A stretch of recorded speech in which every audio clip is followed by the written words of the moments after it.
Today we're just walking around downtown Lucerne, doing a nice, easy walking tour, exploring some historic sites, including this behind me, which is the Chapel Bridge. We were on it the other night, but you couldn't see it very well. And across the Chapel Bridge there is the old town, the oldest part of Lucerne. The more modern part of the city is on this side of, it's part of the lake. I'm not sure if they call this a river, but this is actually part of the lake right here. Beautiful covered bridge built in the 14th century as part of the fortification of Lucerne. We're going to be hitting a bunch of spots in this historic area of Lucerne today.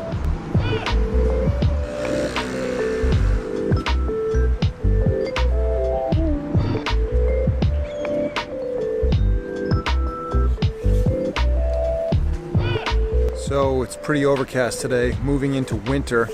And actually when we were up on Pilatus the other night, totally covered in clouds here, but we were actually above the clouds, and when they parted, you could see the beautiful lake and you could see the lights from downtown. You can see the contrast between the old city back there and then the newer buildings on this side, although both sides in this district jam-packed full of tourists. There is a tourism office that has a handy guide with a map that outlines all the historic sites. Also gives you a little background information on each location. So very tourist friendly, and stuff like this obviously you can do for free. You can also do like a guided tour if you wanted to pay, but just checking it out today. Still recovering from that crazy hike. Just checking out some beautiful historic sites of Lucerne here. The weather's not too cold despite the cloudiness, the overcast skies. It's pretty mild actually.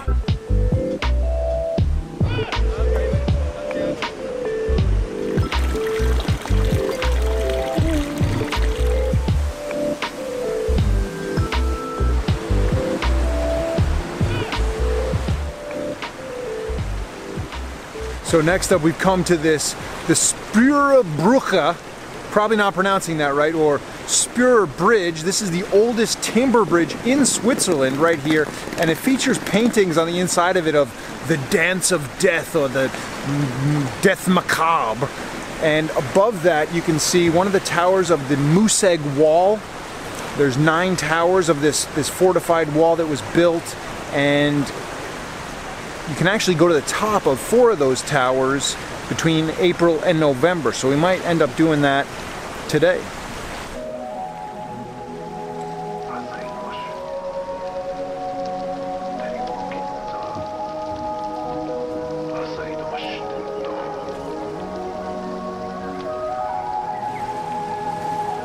So I guess right now we're gonna go see if we can get on top of that wall up on one of those towers. Not sure if it's free or if they charge you, but we're gonna find out.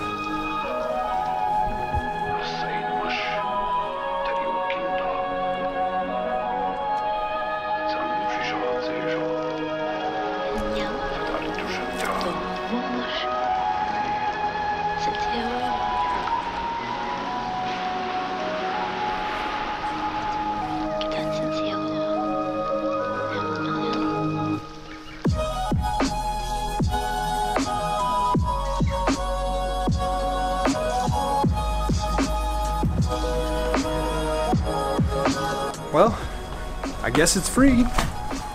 So we're going up to the top of the tower now. And this is actually the last one. They have like an organized walking tour on the booklet on the map, and this is actually the last one. You can go up to 4. We're kind of going backwards a little bit, so sweet.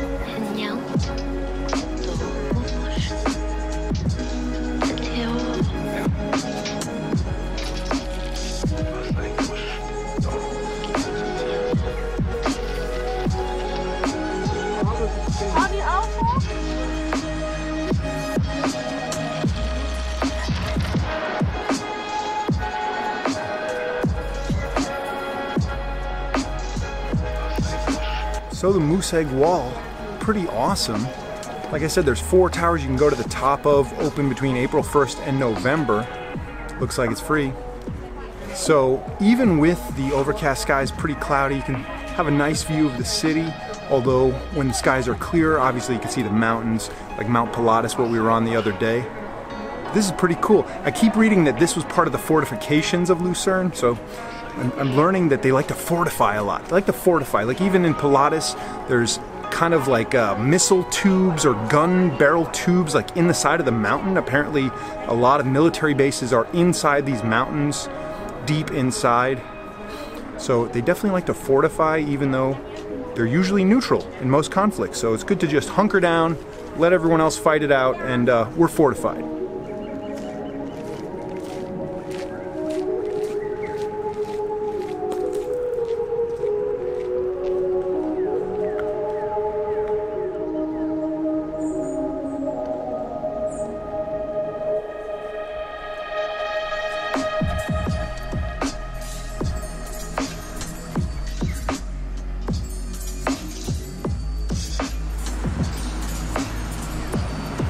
So right now it's getting dark, but we're trying to make our last stop of the day here on this walking tour of Lucerne, the Löwenplatz, or the Lion Monument. It's supposed to be the quintessential tourist attraction here in Lucerne, so we'd like to get there before it gets too dark to be able to see it real well.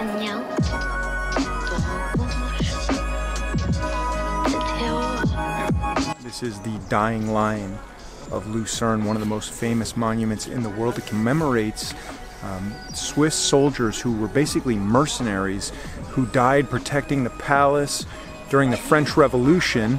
And here we have the Dying Lion of Lucerne.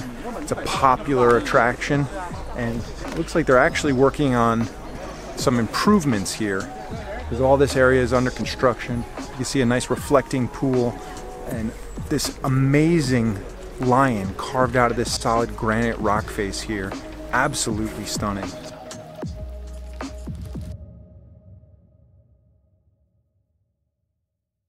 So interesting memorial to those fallen mercenaries who were defending Louis XIV. Coincidentally, Louis XIV, not a good guy, happens to be more than likely a long-lost relative of yours truly, Jesse Saint Louis. So at some point far down the line, I am related to Louis XIV. Not a good guy. These Swiss mercenaries were defending him, probably paid a lot of money to do that. The French Revolution was about overthrowing those upper classes because there was a gross inequality of wealth, you know, much like we see growing in the United States.